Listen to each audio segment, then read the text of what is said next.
Olá, mais um Rezando a Palavra que chega para você nessa sexta-feira, dia 11 de dezembro de 2020. O tempo vai passando numa velocidade que até nós perdemos um pouco da noção do tempo, da hora, dos dias. Mas aqui estamos, pela graça de Deus, com mais um Rezando a Palavra que chega para você nessa sexta-feira. Querido irmão, anote o Evangelho. Você deve estar bem atento como estamos numa caminhada clara com o evangelista Mateus ao longo desses dias. Jesus que apresenta o seu discurso, ora falando de João Batista, ora exatamente chamando a atenção das atitudes incoerentes das autoridades religiosas da época, nos exortando a pensar como deve ser a sua adesão, a nossa adesão a ele, e hoje o evangelho não é diferente.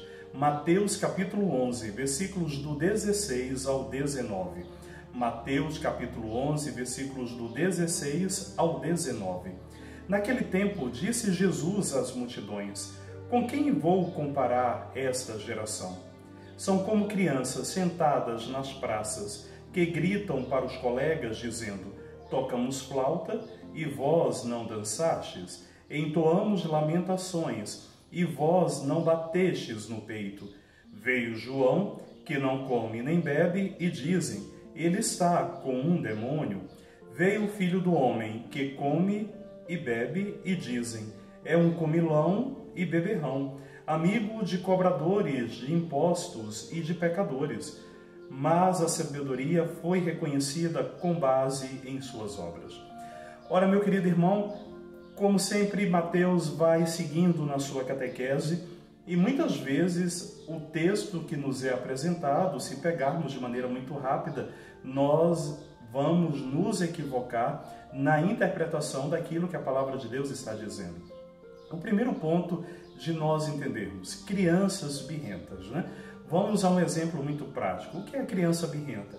É aquela que, se não for do jeito dela, as coisas não devem acontecer. Portanto, aqui está o primeiro indicativo.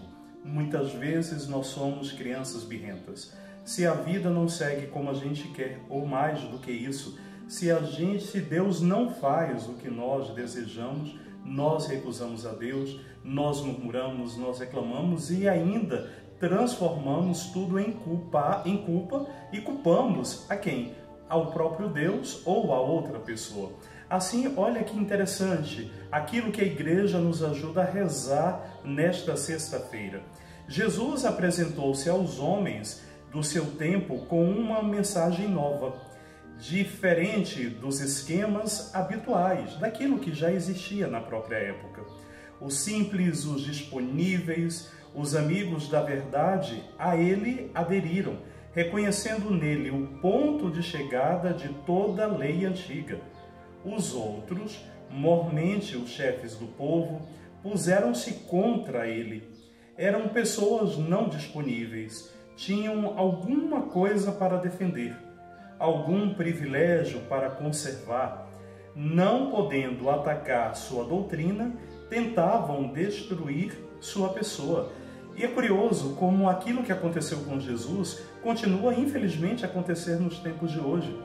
Quantas vezes homens e mulheres, anunciadores do Evangelho, coerentes com a palavra de Deus, coerentes com aquilo que o próprio Jesus espera e que a igreja ensina, quantas vezes essas pessoas são perseguidas e quantas infâmias são levantadas, porque quando já não consegue atacar por uma forma, tenta atacar por outra. Um grande exemplo quando se ataca a igreja, como citamos já outros dias aqui, a exemplo do próprio Papa Francisco, quantas mentiras, quantas atitudes levianas levantam contra aquele homem que nada mais quer senão fazer com que a igreja seja um reflexo claro da palavra de Deus. Assim, como eu disse, aquelas pessoas não podendo atacar, procuravam outra maneira. E é interessante lembrarmos que se Jesus jejuasse ou aceitasse convites para jantar, fizesse prodígios ou se recusasse a isso, era sempre repelido. Por um lado ou por outro, sempre procuravam atacar Jesus. A verdade é que sua mensagem impunha uma mudança que esses tais não tinham coragem de realizar. E muitas vezes é isso. Aqueles que atacam a igreja ou determinados anunciadores do Evangelho, exatamente porque não querem terem as suas vidas tocadas e transformadas pelo ensinamento do Evangelho. As coisas hoje realmente não mudaram em relação ao tempo de Jesus. Jesus ainda é sinal de contradição nos seus.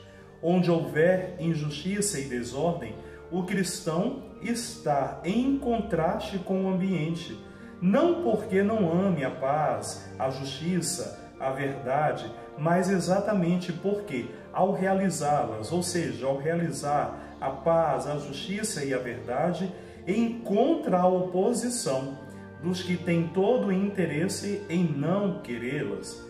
Nem o ascetismo de João, nem a bondade de Jesus se dobram ao compromisso. Que assim, queridos, a gente possa aderir a essa verdade evangélica, abraçando os ensinamentos de Jesus. Paz e bem para você e lembre-se, nada de sermos crianças birrentas. Até amanhã, se Deus quiser.